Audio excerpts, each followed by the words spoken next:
You're listening to Sox in the Basement, a production of the Broadcast Basement Limited, where every show is 30 minutes of good and comes from a basement bar on the south side of Chicago. Pull up a stool, pour a cold one, and join us right now for Sox in the Basement. Heard everywhere podcasts can be found, and always at soxinthebasement.com. And belly on up to the 9-foot homemade oak bar. Pour yourself a cold one. My name is Chris. His name is Ed. This is Sox in the Basement. It's 30 minutes of Sox for fans, by fans, right here from my basement on the south side. And that's what it always has been, and that's what it always will be, Ed. And that's why we can sit around and we can be really honest about our feelings when we talk about the White Sox or talk about Major League Baseball, because in the end, we're not beholden to anybody, my friend. No. I know that every once in a while we say something and it'll drive somebody nuts, but we don't work for anybody. It doesn't really matter if we drive people nuts. I mean, the only people that matter are the people that listen to the show, and we're lucky when it comes to that, because at least I'm not the corporate podcast and NBC Sports Chicago that had to put out something within the first 24 hours after games were canceled to say that maybe it would benefit the White Sox that there'd be a shortened season.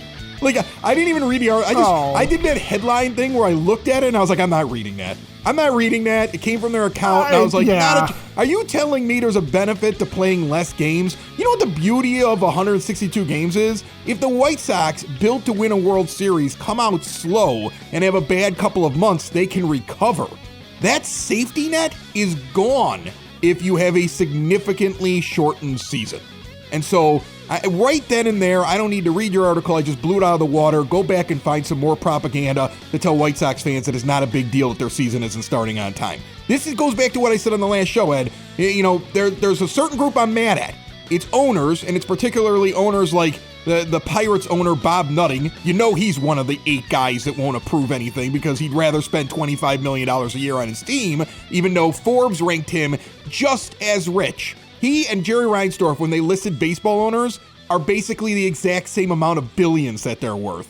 But he wants to keep his payroll at $25 million. He gets a vote. You get 8 owners that are cheap like him. It doesn't matter what the other owners want. I don't know if Jerry's voting yes or no on any of these things, but I feel like that guy and some of these other small market owners, they're the problems, and that's who I'm mad at. So if you're not in the crosshairs right now, just shut up. You don't need to go to defense. We don't need to see any propaganda. I don't want to see people trying to find a way that this side is just as bad as this side. The owners started it. The owners locked them out. The owners waited 6 weeks before they started talking again. Owners. There's some problems with the players. Trust me, some of their asks are pie in the sky.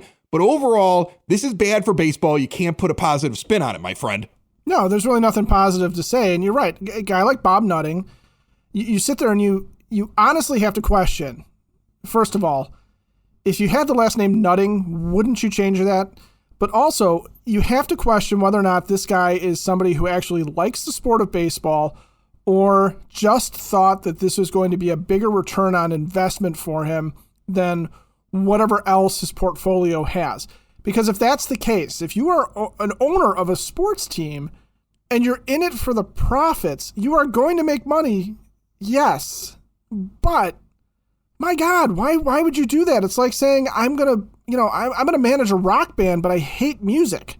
Right? You don't do that. There's too many guys that own radio stations here that don't listen to music. That's what Major League Baseball owners are. Like, there's just too many of them that really don't care about the game. And I don't want to spend 30 minutes screaming about this today. Which means Max Scherzer is going to end up playing baseball in his basement with his kids, and NBC will broadcast it. Right. That's what's going to end up happening. Right. Because that's what happened with radio station owners and us. So right, that's what right. I'm saying. Pretty soon they'll be doing the podcast equivalent of baseball. It'll be wiffle ball tournaments in their backyard. That's what we'll be watching. We'll be watching wiffle ball tournaments in their backyard. Major League Wiffle Ball with Max Scherzer on the mound pitching to Bryce Harper. Honestly, though, I mean, Jesus, wouldn't you want to see what Max Scherzer could do with a wiffle ball? Yeah, I do. I actually want to see that, and I kind of want to see that. I'm already, the wheels are turning, and I'm really hoping somebody that can put this together can put it together. I bet you it wouldn't even violate their contract, right? Like if they started a funny wiffle ball league and they put it up online, or they found somebody to distribute it,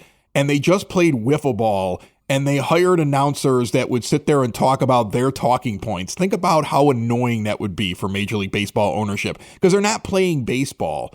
they're playing wiffle ball with like that weird shaped like diamond that's much thinner. Like that would be amazing. That's what I want to see. If you're going to do that, I'm gonna dig it. I'm gonna buy tickets. It should be like $5 a fan to show up and stand someplace and watch them play wiffle ball. I'm all in.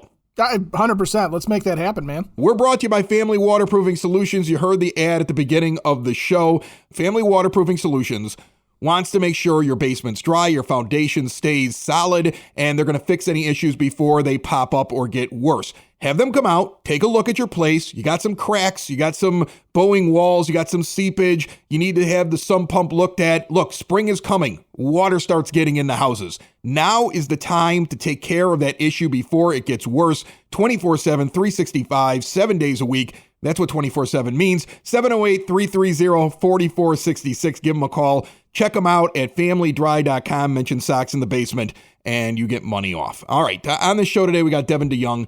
Devin DeYoung is a veteran of Sox in the Basement. He's been on a lot of times. I think he had just started with the organization in their player development a few years back, and we've gone through a pandemic talking with Devin DeYoung.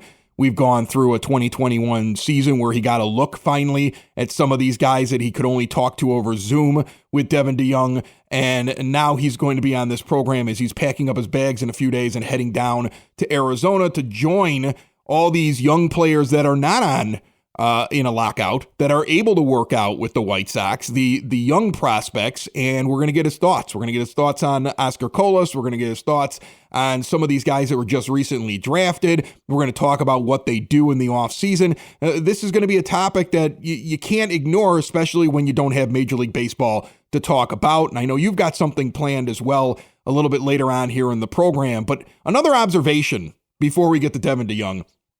And we talk a little bit about, like, you know, player development and these young White Sox prospects. And opening day second baseman by default, Colson Montgomery. Yeah. I every time I ask him a question, I should be like, can he play second base? Here. More or less. Oh, I got really aggravated the other day, random thought that just popped into my head when you said that, about these new rules that Major League Baseball wants to make. And one of them is getting rid of the shift. And they outlined it on the MLB Propaganda Network, MLB Network. And Harold Reynolds stood out there and talked about how, you know, second base and first base can stay on only this side of second base, and the shortstop and third baseman can only stay on this side. And this has been experimented with. And what you'll get is you'll get more athletic players, and players that don't swing for the fences, strike out a lot, and put the ball in all different places on the field will become far more valuable. And I was like, wow. Right after we traded Nick Madrigal, because he's going to be a star under that system. He's like, I was like, if that's what baseball wants, we really screwed up. Like, Rick Hahn must roll his eyes when he thinks about what they're talking about could happen if they got rid of the shift, because it makes Nick Madrigal even more valuable. It's going to annoy White Sox fans for even more than it already does. Well, and it eliminates some of the plans of your mean Mercedes covering second base this year. That's for sure. Do not forget, Sox in the Basement fans, that we will be out at Cork and Kerry at 10614 Southwestern Avenue on March the 13th for the Southside Irish Parade. Sox on 35th is going to be out there. Another program here on the Broadcast Basement On Demand Radio Network. Southside Pod is going to be out there. We're going to have swag to give away. We're going to have a big old party as the parade returns to the South Side. Cork and Kerry over at 106th and Western is a traditional Irish bar in the Beverly neighborhood. They have a beautiful outdoor patio and bar out there with screens outside. It's a great place to watch any sporting event, especially when the weather is warm enough to go out there. And I know that they're getting the patio ready for the 13th. I was just in there this past weekend. They have multiple event rooms for your next party. Make sure that you go there and check it out. I saw a wedding that was inside of there when I was in there on Saturday. It looked like everybody was having a blast. They've got different sizes, different accommodations for you. It's a lot bigger than it was, let's say, when you probably went to it 20 years ago. Cork and Kerry is posh now when you walk inside, but continues to hold that neighborhood bar feel. And then do not forget about 33rd and Princeton, Cork and Kerry at the park in the shadow of the ballpark, an award-winning menu of burgers and ballpark favorites. They are open right now, and they will be the place to be when White Sox baseball returns to the South Side, hopefully very soon. Joining us on the phone line right now, he's been on the show a couple of times. He has played very close to where this 9-foot homemade oak bar is located. We're in Evergreen Park, and he once was a Windy City Thunderbolt. He's now currently a hitting coach with the Chicago White Sox, teaching the younger players how to do it and working on their skills. Devin DeYoung back on the show. How are you, Devin? Good. Thanks for having me. Hey, I'm happy to be talking with you. I think you guys are going to have a lot more people paying attention to what's going on with the younger guys, at least for the next couple of weeks or so. And so I'm glad you were able to jump on. I know you get an off season, and I know you get a break at some point, just like everybody else does, and you're going back to work and you're heading down to camp coming up here within the next few days, next week or so. But take me through what younger players were working on from, say, like the end of the season. Where do they get homework assignments, these guys? As far as the off season goes, they go home with specific player plans, but a lot of it is revolved around establishing a routine that works for them. And, some of that is backed up by data. Some of it is backed up by, us using our eyes and understanding them as humans. And, but a lot of the things that we sent guys home with was approach-based and, swing decision stuff. So go home, get your routines, and come back with a very fine focus on who you are as a player. I remember after the 2020 shutdown because of the pandemic and then the shortened season, you guys had to do a lot of your stuff online, and you had to do a different way of instructing these younger players. And I remember you talking with us on a previous show about when they finally were able to get to a camp again, when they finally were able to show up in 2021. There were these leaps and bounds that were made because you were able to tell them, work on this one thing, or you were able to concentrate on building strength or just working on their bodies and their nutrition. And you said, watch out, because there was a leap that was made with a lot of players. Did you guys learn anything in terms of how you're giving your homework assignments and how you're instructing? Any lessons from that new way of having to teach about a year or so ago? Yeah, I mean, the things you typically learn the longer you're around players is simple works. The more we can simplify a complex thing like hitting, the better. What we're starting to do now is build drill packages and let guys pick from those. But it's all based on things that they need, things that we know they need. We have a lot of information in the lab that helps us drive home their player plans. And, the biggest thing that we learn from it is how much more simple can we make this for these players? How digestible can we make it? So as a hitting coach, I'm really curious, and maybe we can apply this to some of the questions that fans have when it comes to the big league squad. We've got a lot of young guys that are up here with the White Sox, okay? And there's more young guys that are down in the system that you're working with.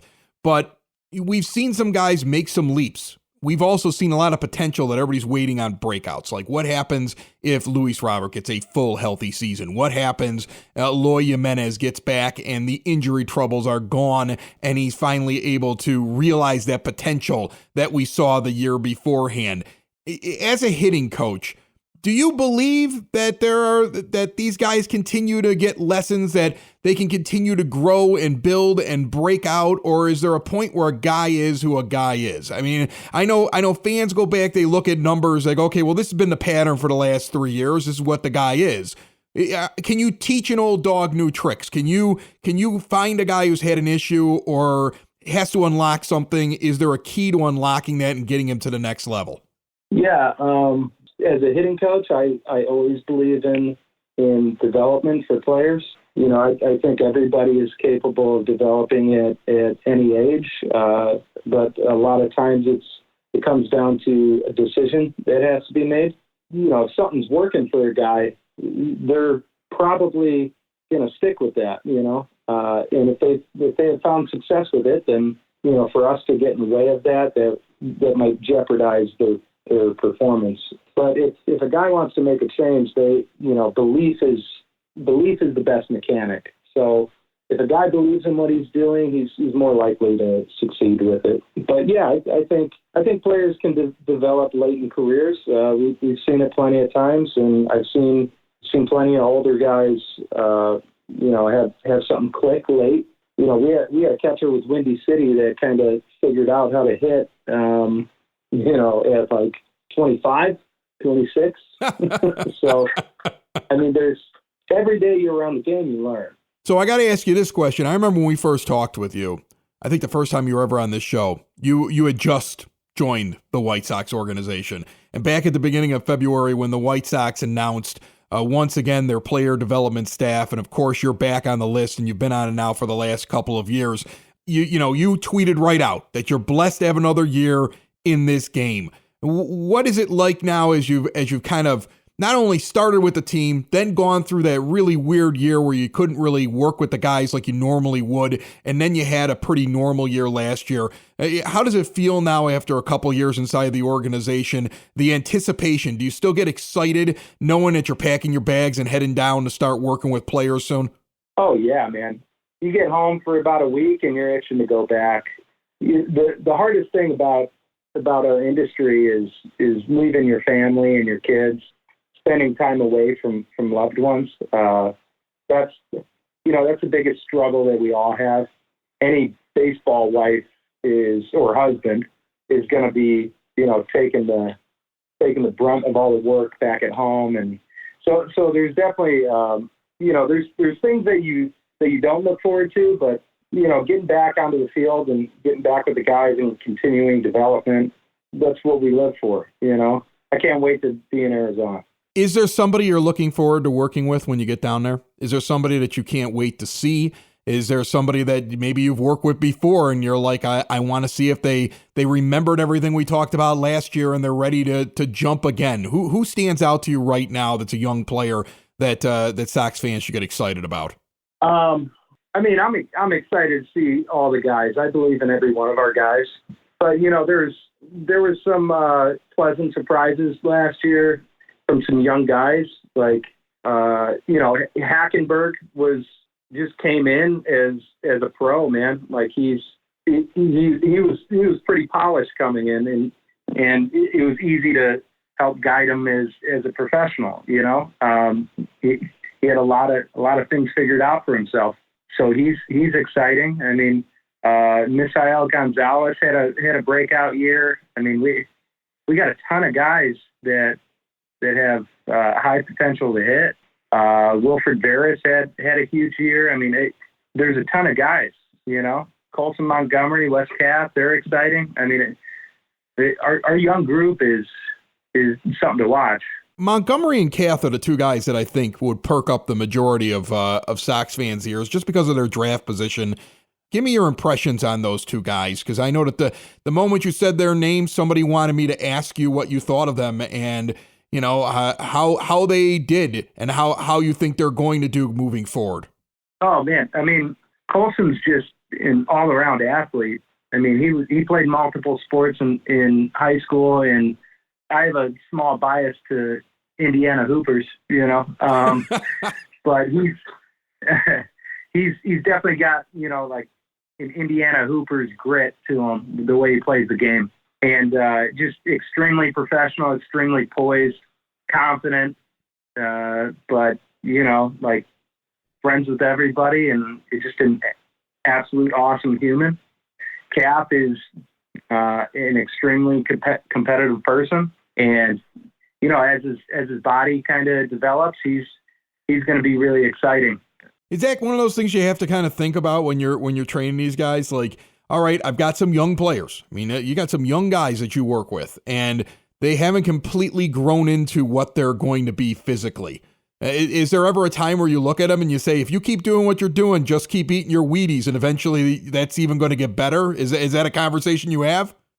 Yeah, I mean, it's more of a conversation for our strength and conditioning and nutritionist. And, the thing is, there's so many people and there's so many departments behind these players that all work together in order to get these guys just to move a level or just to gain 10 pounds, just to, every piece of development is a huge collective effort. So like our strength and conditioning has done a really good job with all these guys. Like I remember last season, Misael Gonzalez was, working his butt off, and he was working so hard that he lost 20 pounds that he put on over the off season. And just like that, in a matter of a couple weeks, he gradually got his weight back and was looking really fresh and better than ever mid-season. Is there a part of you that just kind of like, as a fan, as somebody who's following the team, who might be on Twitter and notice things that are going down in Arizona, that can't wait to see, just like stand off to the side and watch Oscar Colas, see if any of the hype is real for him? Because he's one of those names, he's one of those signings, and he's one of those guys right now I'm noticing Sox fans are kind of drooling over because they don't know anything about him. Yeah, I mean, I'm definitely excited. I was on the phone with one of my coworkers that's down there, and he told me to listen, and I was hearing the crack of the bat, and it was Oscar in the background. So, I think we're all excited about all the players that we have. There's a lot of talent that's there right now, and a lot of talent that's coming in the next week. I love it. I love that one coach told another coach who's a hitting coach, listen to this while he's on the phone. And because there's something about the crack of that particular bat with that player. That's amazing. That's awesome. Well, hey, I'm excited for you. We're all baseball starved here. And so I appreciate you jumping on and talking about these young guys. Devin, I know that you're in the middle of moving houses, staying in the same area. You're an Indiana boy, but you're doing that, and you're getting ready to move, thousands of miles across the country and start working with players. But I appreciate you jumping on and talking with us. Yeah, thanks for having me. And help protect the people and assets in your life and your afterlife. Estate planning, wills, trusts, powers of attorney, probate, real estate closings, prenups, small business services like starting a business, selling or buying, or if you need a contract done, Village Law Offices is going to take care of all of it for you. They're out of Schaumburg, but they will service everyone in this listening audience. You think they'll handle Australian Sox in the Basement listeners? Might be out of the jurisdiction, but what the hell? All right. Well, the majority of them are in the northern part of Illinois and northwest Indiana. VillageLawOffices.com, or give them a call, 847-656-3600. We've established one thing, and that is talking isn't going to get this done. Okay, they talk, they sit at a table, they talk across the media, they talk over here, they send their underlings to talk. Talking, no, not getting it done as far as getting this conflict resolved. So I want to bounce some ideas off of you of how they could play out the conflict resolution. And I want you to make some selections here, and then maybe we can figure out who would win in these particular instances. Okay. So let's start with, something fairly benign. Let's just start with something along the lines of, say, an old-fashioned duel. And who's the duel between? Tony Clark and Rob Manfred? Yeah, they can send their champions, but yes, we'll say it's Tony Clark and Rob Manfred. So just an old-fashioned swashbuckling duel. I want to make sure I understand what we're doing here. You're going to say, let's take both MLBPA and MLB and put them into other situations where they could settle their differences besides talking and sitting in a boardroom. So what if they had a duel? That's what you're trying to tell me.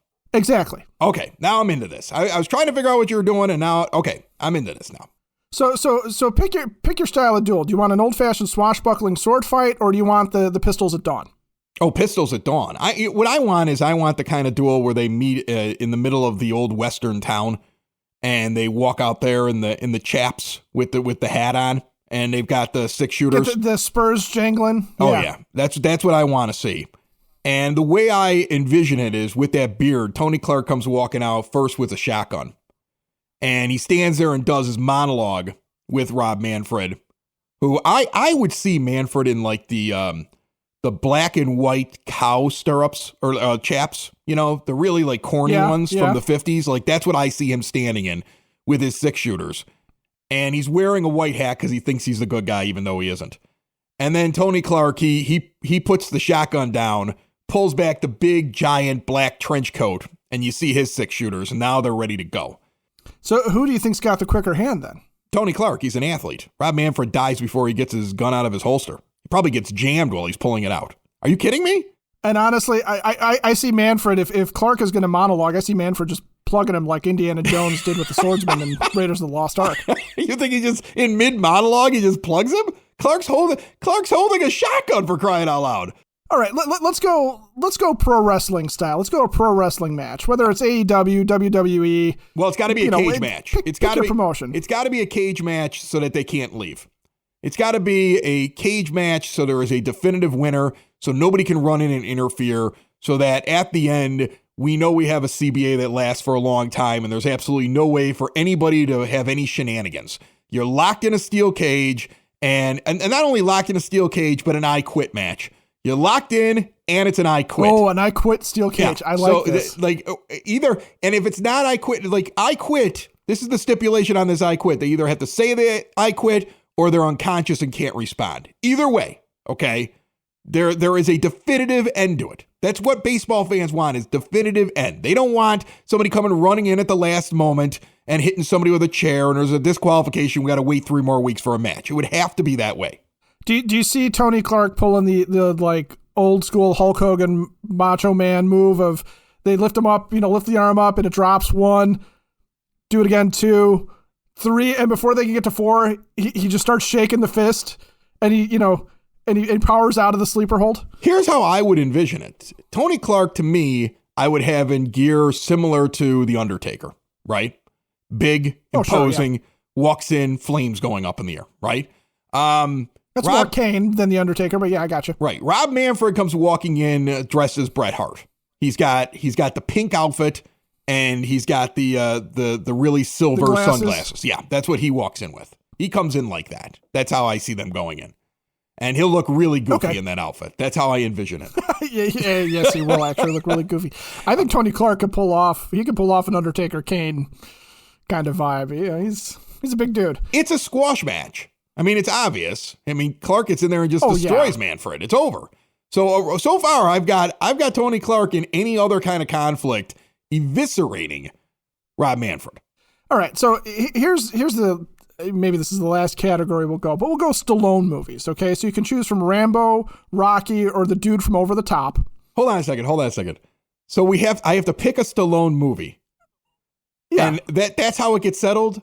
Like we're going to reenact a Stallone movie. So the Rambo style is one of them's Rambo, one of them's either the cops or the bad guys, depending on if you want to go First Blood or you want to go where he's an unrealistic fighting machine who's got a 50 caliber machine gun that he's holding like a handgun. Right. No, I don't think I'm going there. You can go Over the Top and we can just do the arm wrestling. Right. Or you can go Rocky and somebody's going to get the absolute snot kicked out of them, but they're still going to somehow come out ahead in the end. And have to kiss Talia Shire. I don't want Rocky because remember it ended in a tie in the first one. Remember that. Ends in a tie. Yeah, that's true. Ends in a victory that a moral victory. There you go. Yeah, I don't want one of those. I want absolute destruction from one side or the other so that we can get back to baseball. That's what I want. So I'm going Over the Top, arm wrestling, Tony Clark, Rob Manfred. Okay. And I'll tell you this. It doesn't matter if Rob Manfred keeps his baseball hat forward or if he flips his hat like he flips a switch and all of a sudden gets super strength like Sly does. Either way, his arm gets broken by Tony Clark. See, here's the thing. With your scenarios, there's nothing... But does Manfred have a kid that he needs to reconnect with during this? Because that might put him over the top. No pun intended. He seems like the kind of guy that may have, some sort of a strange relative. That he got himself like really rich and he kind of forgot about somebody, right? You feel like there's something going on there in the background of a Rob Manfred. It's like a cousin or something, though. It's not even going to be a kid. He's got sad eyes and he's also full of crap. So he'd be the kind of person that would have like forgotten he had a son or like, was estranged from a relative. Like, because think about it. When he was asked a question when they were announcing they were canceling games, he was asked, you locked out the players at the beginning of December. You didn't talk to them for like 6 weeks. And then you tried to rush this at the end. Do you think you could have handled this better? And his response was, we've been talking for 10 days. I don't know what the problem is. I mean, that's pretty much what he said. right? Right, yeah. He's in complete denial of reality and thinks that whatever he comes up with in his head is the truth, even if it isn't. So yeah, he'd probably be the Stallone character. He can flip the hat like he flips a switch, but he still loses in that last battle to Tony Clark because Tony Clark is a beast. And so that's the thing. Like that, I don't see how any kind of physical confrontation between these two sides, between these two figureheads, for the figurehead for the owners and the figurehead for the players, I don't see how Tony Clark doesn't win every time. The man's jacked. So basically what we've established is in a battle of physical, he is outmatched Ron Manfred. Right. So really what we have to do is we have to get into a Princess Bride style game of chance. So okay. Will he have put the poison in front of himself, or will he have put the poison in front of Tony? Socks in the basement. Socks in the basement. Socks in the basement. Socks in the Basement. Heard everywhere podcasts can be found, and always on socksinthebasement.com.